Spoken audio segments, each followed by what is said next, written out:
6 semaines avant l'élection présidentielle du 9 août au Rwanda et les événements se précipitent. Le samedi 19 juin à Johannesburg, un inconnu blesse par balle le général Faustin Kayumba Nyamwasa, ancien chef d'état-major de l'armée rwandaise, qui avait rompu en mars avec le président Paul Kagame et fui le pays. La femme du dissident, maintenant hors de danger, accuse Kigali d'avoir préparé l'attentat, ce que le gouvernement rwandais dément catégoriquement.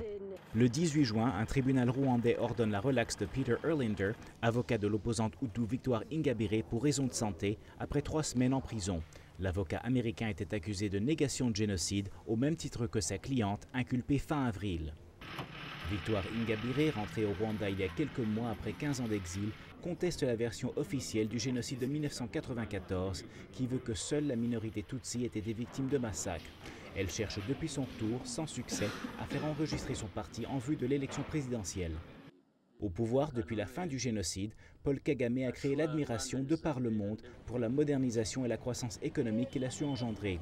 Très proche des États-Unis et de la Grande-Bretagne, son gouvernement à forte influence Tutsi enchaîne les succès diplomatiques, y compris l'accession l'année dernière du Rwanda au Commonwealth. Mais l'opposition, ainsi que beaucoup d'observateurs internationaux, l'accusent de diriger le pays d'une main de fer et de bafouer les libertés. Certains pensent que l'arrestation de Peter Erlinder est un signe très clair envoyé non seulement à l'opposition, mais également aux États-Unis.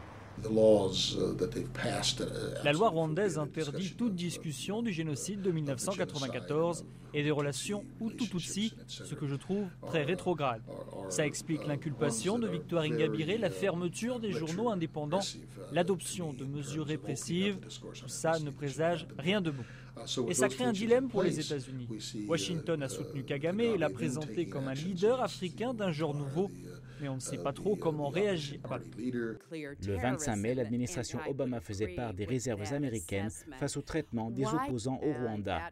Robert Daguillard, La Voix de l'Amérique, à Washington.